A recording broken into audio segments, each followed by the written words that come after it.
Hey guys, Saint here, and then I'm going to be doing the patch 4.19 rundown. There's not really that many balance changes. There's mostly like a lot of cosmetic stuff, but I'll talk about the changes that are in here actually. So let's start with them. We got Singe, who's one of the first champions in the game, so he's old as hell, and he has a really old kit, who actually hasn't been changed that many times. But they finally did some buffs to him. Not really like super big buffs, because like Singe's Mega Haste is already like an insanely big slow. I think it's like 80%, and then on top of that, a lot of people get Rylai's on Singe too, so you're just like getting slowed for an insane amount. But now, when you fling people into the Mega Adhesive, it will snare them on the floor for 1 second. So maybe that'll help for like champions like Kassadin or champions that have jumps. It'll allow you to catch them a lot easier. And then on top of that, they also buffed the Insanity Potion. Now it's 80 ability power, and then it also gives armor, magic resist, movement speed, health per 5. So they buffed all the values on that. So late game Singe will actually be pretty damn strong as far as tankiness and his just base stats. But if you remember back when they nerfed Singe, I think about a half a year ago, they like lowered the AP ratio on the E. So the AP buffs won't really affect Singe that much. And then the AP ratio on his poison trail is also pretty low. So um, I don't know. I don't really think this is gonna like put Singe like super high class of play, but he might be a situationally decent pick into something like Maokai, which he can just farm against. There's a lot of tank tops being played right now, but I don't like who's gonna pick Singe into like Gnar or Rumble or something. You'll just get absolutely demolished, and those are two very popular champions right now. Um, they changed Sion's numbers around a little bit. All like quality of life changes. They raised his health per level to 73 from 70, which is honestly not that much, but it puts it a little bit more in line with other people.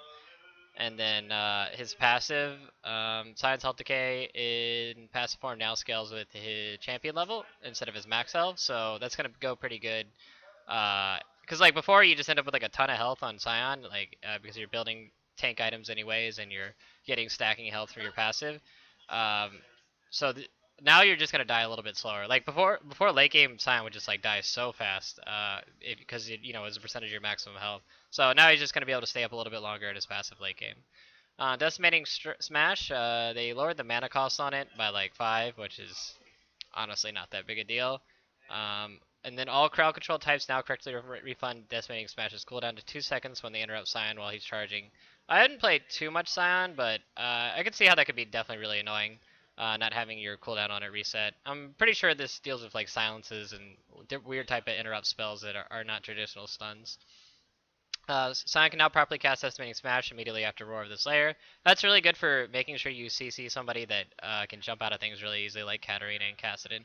So now you're going to be able to layer your CC train on people a lot better. So he might actually be better at getting picks and catching people. They buffed Soul Furnace. Costs less mana now. Or, costs less mana, 5 less mana, and then it gives 2 more health on large monster kills and champion kills. So it's a little bit better for jungle Sion, and I mean Sions don't really get like a huge killing spree anyways, so that's not going to be a big deal. But this will be like a nice little health boost for him overall. Sion's going to have an insane amount of health with this 73 health per level as opposed to 70, and then also the 2 gain on this. Then Roar of the Slayer now costs 10 more mana at all ranks. That's like honestly not that big a deal. And then knockback minions are no longer invulnerable to damage while in flight, but can't be killed before landing unless Sion casts Smite on them. I guess like people were killing minions before like they were hitting people, so maybe they weren't stunning them, or I don't know, or slowing them or whatever, not stunning. Um, I guess like maybe people like smiting at midair or something. I don't know what they were doing, but you could probably do something with that.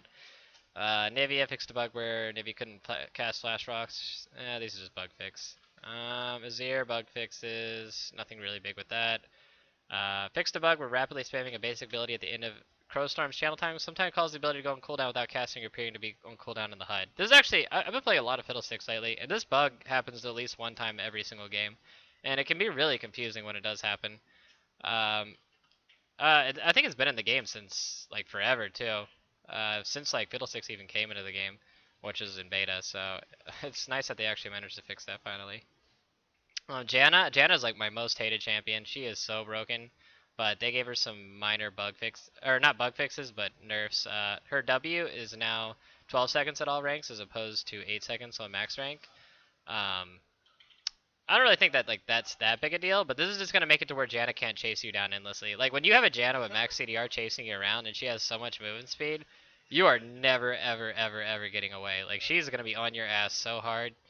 Um, and just gonna like tone down her kiting ability and catching ability a little bit. I still think she's gonna be like an absolutely amazing champion, but this is gonna definitely hurt her chasing and kiting abilities a little bit.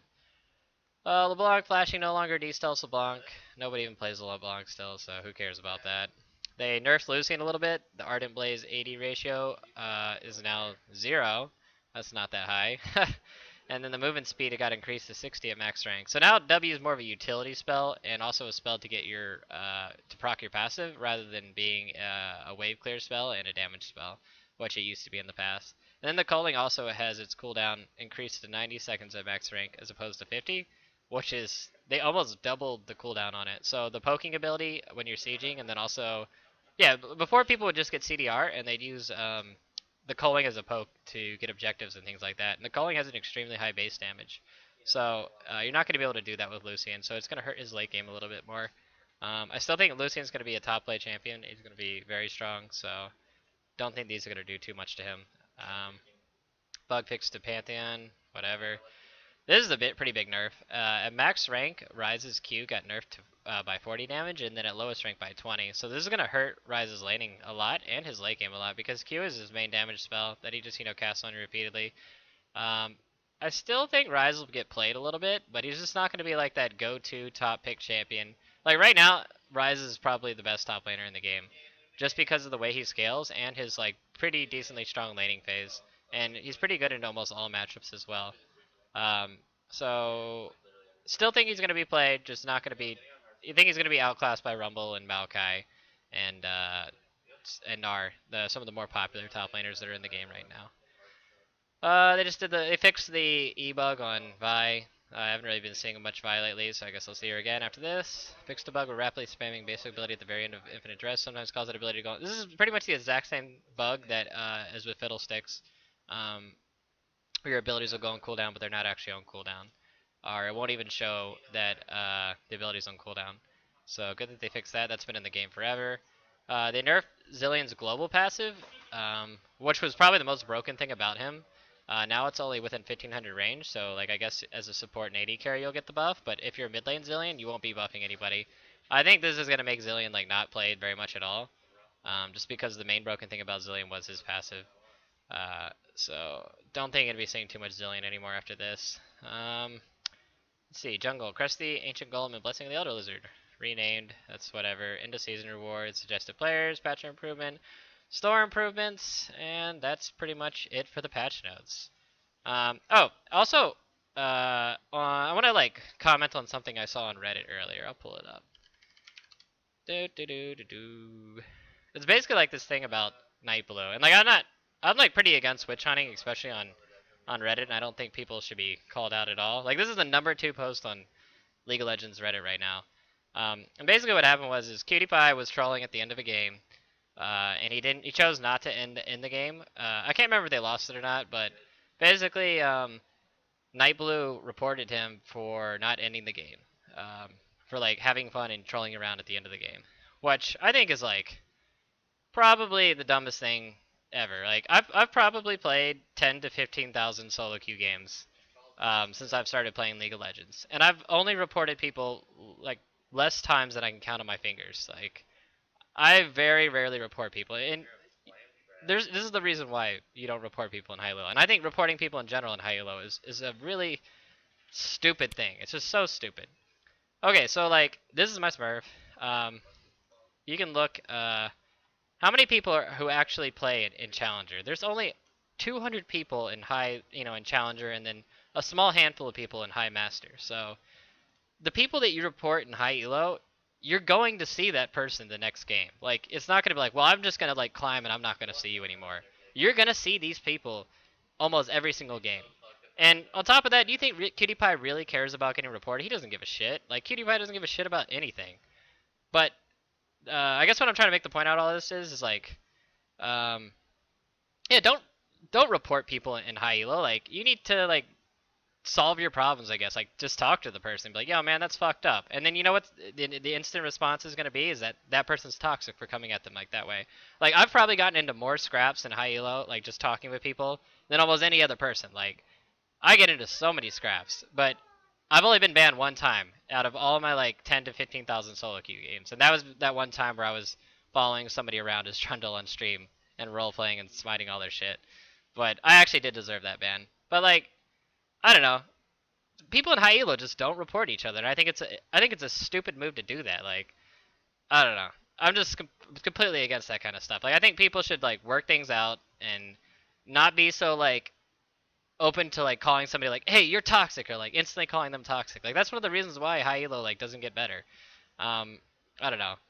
It's just stupid. Like people are gonna have bad games. They're gonna have bad days. They're gonna have games where they don't care. They're gonna have games where they just where they're gonna mess around. They're gonna have a bad game where they don't play good. Like there's so many different variables that could happen in solo queue between these like 300 people that are in high elo.